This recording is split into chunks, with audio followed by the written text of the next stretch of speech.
नमस्कार दोस्तों, मैं Vikas Yadav VD classes YouTube channel में आप सभी लोगों का स्वागत करता हूं। आशा करता हूं आप सभी लोग स्वस्थ होंगे, दुरुस्त होंगे।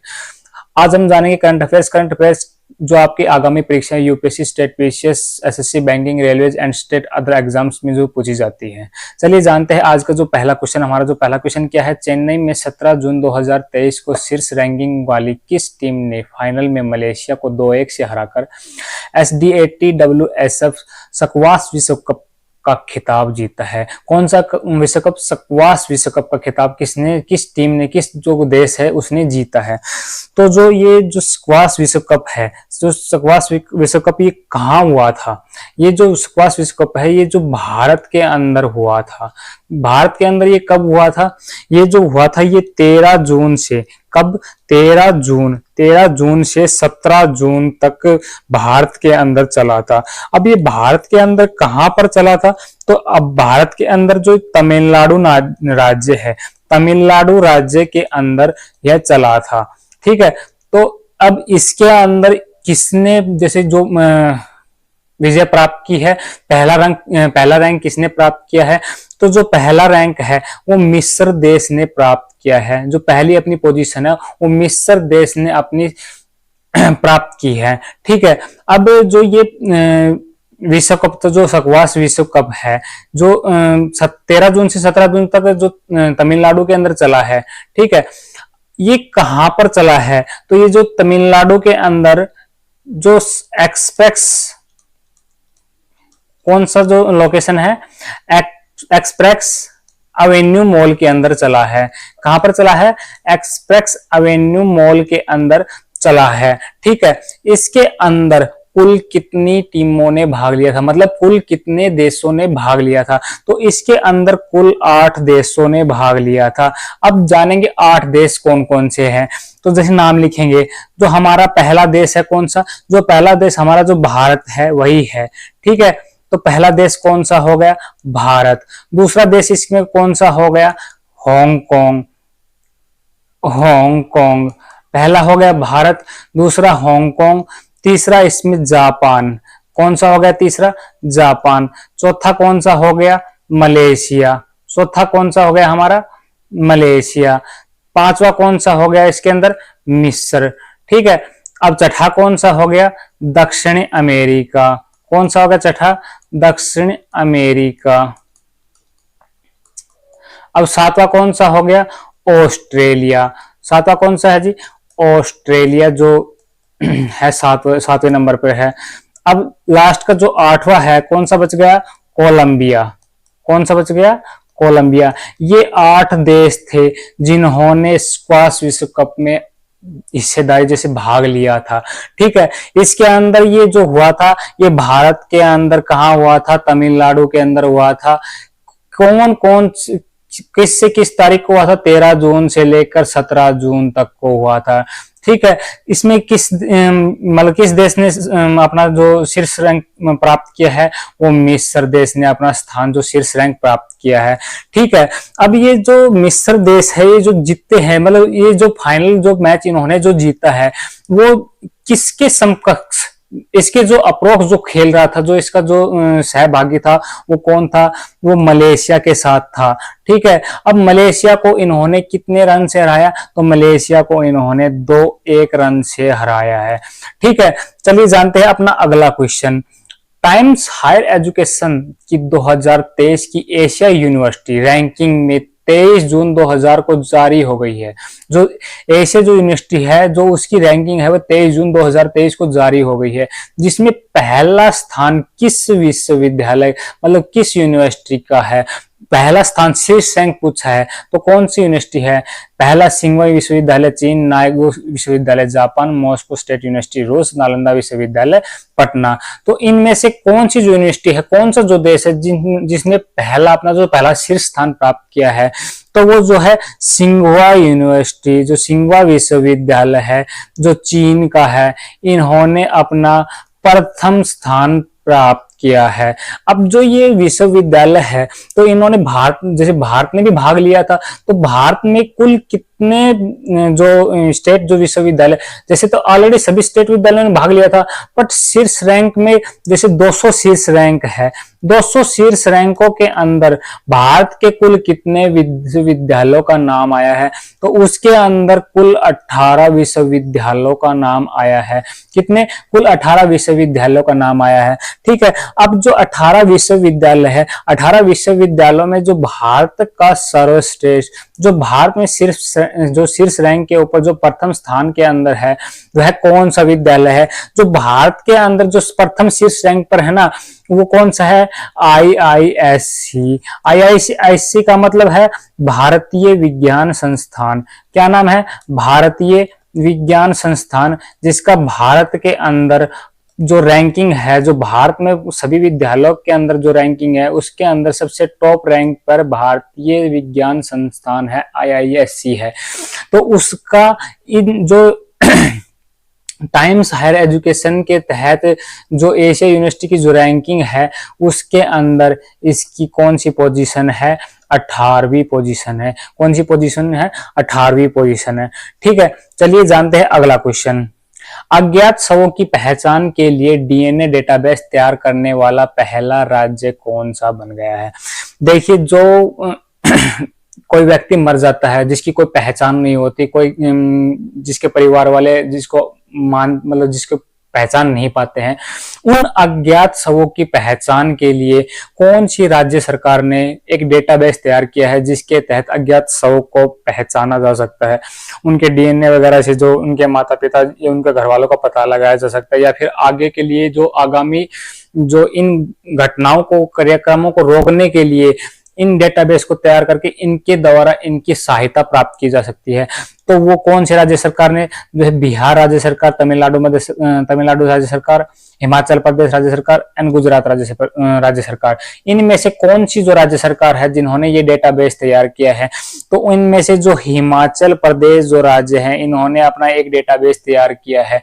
ठीक है, इन्होंने जो पिछले वर्ष अप्रैल माह के अंदर इस अभियान की शुरुआत की थी।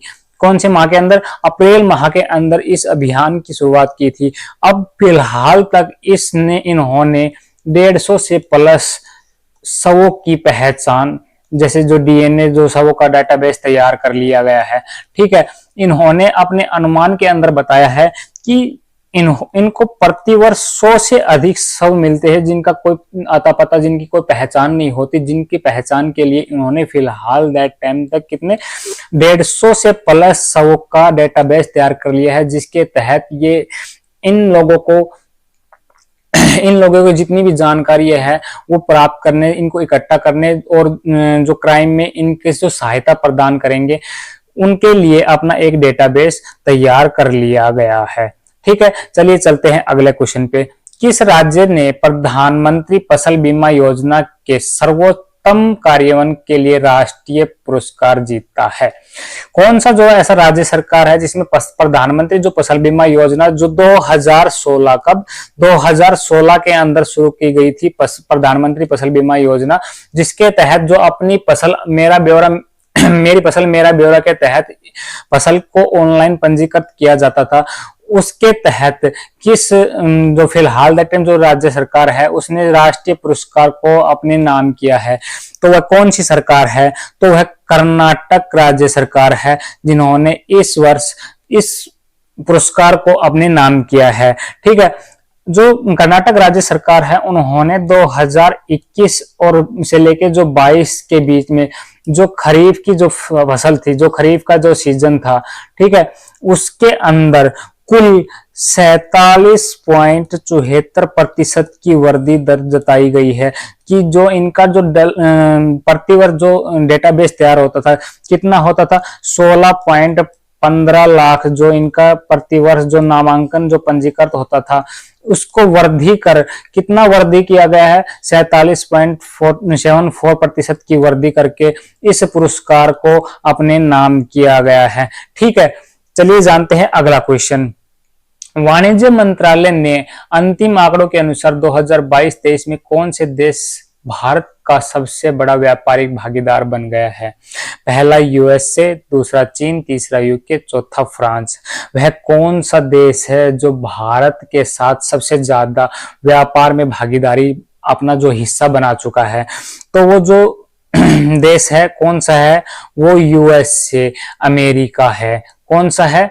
अमेरिका। अमेरिका फिलहाल दैट टाइम भारत के साथ सबसे ज्यादा व्यापारिक समझौते व्यापारिक करने में सबसे शीर्ष स्थान पर है। अब जैसे जो भारत और जो अमेरिका के बीच जो द्विपक्षीय वार्ता हुई थी उसके अंतर्गत भारत की कुल वृद्धि दर जितना जो भारत व्यापार करता था उसमें 7.65% की वृद्धि की गई है। अब 7.65 की वृद्धि कितने में की गई है? जो पहले जो इनका जो व्यापार होता था वो 128.55 बिलियन डॉलर होता था। कितना होता था? 128.55 बिलियन डॉलर जो इनका व्यापार, इतने का इनका व्यापार होता था। उसके अंदर कितनी वृद्धि दर की गई है? 7.65% की वृद्धि की गई है। अब जो मान 2021 और 2022 के जो आंकड़े हैं उनके अनुसार जो ये व्यापार था ये 119.5 बिलियन डॉलर का था। कितने का था? 119.5 बिलियन डॉलर का था। ठीक है। अब जैसे मान के चलो जो ये आंकड़े हैं जो फिलहाल दैट टाइम बढ़ रहे हैं, किसके साथ? अमेरिका के साथ बढ़ रहे हैं। तो ये पहले व्यापार हम किसी और के साथ भी करते थे, जिनके व्यापार अब घटे होंगे। तो पहले व्यापार हम चीन के साथ करते थे। जो हमारा जो व्यापारिक भागीदार था पहले चीन सबसे ज्यादा व्यापारिक भागीदार था। अब मोदी जी की जो योजनाएं हैं जिनके तहत मोदी जी ने इन चीन के साथ जो हमारे संबंध है, जो हमारे व्यापारिक भागीदार है उनको कम करके कितना कर दिया है? जो 2021 2022 और जो 2023 के जो आंकड़े हैं उनके अनुसार इस वृद्धि दर को घटाकर 28% कर दिया गया है। 28% कर दिया गया है। 28% मतलब 15.32 बिलियन डॉलर का फिलहाल दैट टाइम चीन व्यापारिक भागीदार है। इसके अलावा उससे पहले जितना भी भागीदार था उससे हम घटते क्रम में आ रहे हैं। चलिए जानते हैं अगला क्वेश्चन। भारत के किस शहर में पहली बार 3D प्रिंटिंग पोस्ट ऑफिस का निर्माण किया गया है? भारत का वह कौन सा शहर है जिसमें पहली बार 3D प्रिंटिंग पोस्ट का ऑफिस का निर्माण किया जा रहा है? तो पहला ऑप्शन पुणे, दूसरा पटना, तीसरा हैदराबाद, चौथा भागलपुर एंड पांचवा उपरोक्त में से कोई नहीं। तो बताइए कौन सा आंसर होगा? तो इसमें से जो आपका फिलहाल दैट टाइम कोई भी आंसर नहीं है। इनमें से जो अभी पांचवा ऑप्शन है, पांचवा ऑप्शन आपका करेक्ट होगा। जो 3D printing press post office जो है उसका निर्माण बेंगलुरु में किया जा रहा है। कहां पर किया जा रहा है? बेंगलुरु में किया जा रहा है। ठीक है, बेंगलुरु में इस पोस्ट ऑफिस का निर्माण किया जा रहा है। बेंगलुरु के अंदर कहां पर इस पोस्ट ऑफिस का निर्माण किया जा रहा है? तो जो आपका जो हलासुर जो बाजार है, कौन सा? जो हलासुर जो बाजार है उसके अंदर इस प्रिंटिंग प्रेस का निर्माण किया जा रहा है। इस प्रिंटिंग प्रेस की बिल्डिंग को तैयार किया जा रहा है। अब जो ये बिल्डिंग तैयार होगी, जो जो कर्मचारी हैं उनके जो अनुमान है, जो बिल्डिंग जो तैयार की जाएगी उसके अंदर 30 से 40%, कितना? 30 से 40% खर्चे कम करने का अनुमान जताया जा रहा है। ठीक है, तो फिलहाल दैट टाइम इन्होंने जो खर्चा है, जो बिल्डिंग तैयार करने का जो खर्चा है वह कितना बताया है? कुल इन्होंने 23 लाख रुपए का खर्चा इस की बिल्डिंग को तैयार करने के लिए बताया गया है। चलिए जानते हैं अगला क्वेश्चन। हाल ही में किस कंपनी को मिनी रत्न कैटेगरी फर्स्ट का दर्जा दिया गया है? ऐसी फिलहाल दैट टाइम कौन सी कंपनी है जिसको मिनी रत्न कैटेगरी फर्स्ट का दर्जा दिया गया है? तो जो solar energy corporation of India, कौन सी? Solar energy corporation of India है, इसको फिलहाल that time mini Ratna category first का दर्जा दिया गया है। कौन सी है? SECI। SECI को फिलहाल दैट टाइम का मिनी रत्न कैटेगरी फर्स्ट का दर्जा दिया गया है। अब इस SECI जो कंपनी है, जो इसकी स्थापना कब हुई थी? इसकी स्थापना वर्ष 2011 के अंदर हुई थी। ठीक है, जो ये निम्नलिखित कैटेगरी जो का जो दर्जा दिया गया है यह किस मंत्रालय ने दिया है? यह नई एवं नवीनीकरणीय ऊर्जा मंत्रालय द्वारा इस कैटेगरी का अनावरण किया गया है। ठीक है, कौन से मंत्रालय द्वारा? नई एवं नवीनीकरणीय ऊर्जा मंत्रालय द्वारा solar energy corporation of India का इस निवेदन कैटेगरी का फर्स्ट में दर्जा दिया गया है। ठीक है, चलिए जानते हैं अगला क्वेश्चन। हाल ही में किस देश ने फतेह नामक अपनी पहली स्वदेशी हाइपरसोनिक मिसाइल का अनावरण किया है?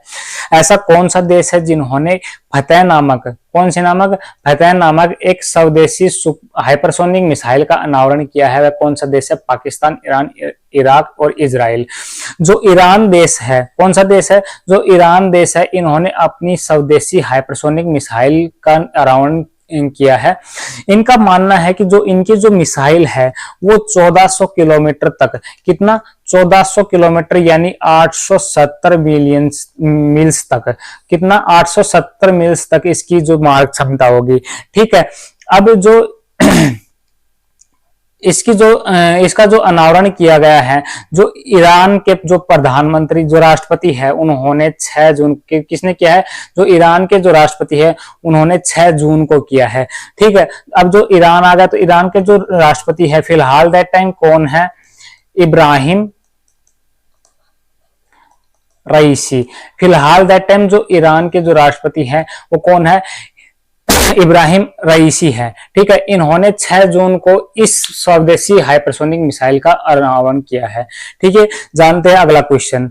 भारतीय मूल की किस वैज्ञानिक को डच विज्ञान के सर्वोच्च सम्मान प्रतिष्ठित स्पिनोजा पुरस्कार से सम्मानित किया गया है? स्पिनोजा पुरस्कार जिसे सम्मानित किया गया है वह कौन सा कैंडिडेट है? वो ज्योति देशमुख है, जोयिता गुप्ता है, सृष्टि रॉय है, स्वाति सिन्हा है। इनमें से कौन सा जो कैंडिडेट है जिनको इस पुरस्कार से नवाजा गया है? जो जोयिता गुप्ता जो हमारे एक प्रोफेसर है उनको स्पिनोजा पुरस्कार से सम्मानित किया गया है।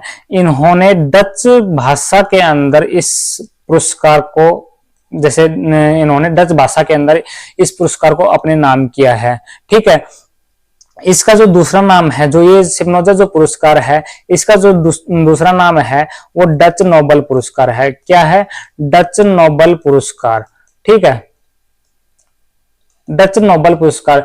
जो ज्योति गुप्ता जी हैं, जो एक प्रोफेसर हैं, इनको 2013 के अंदर जो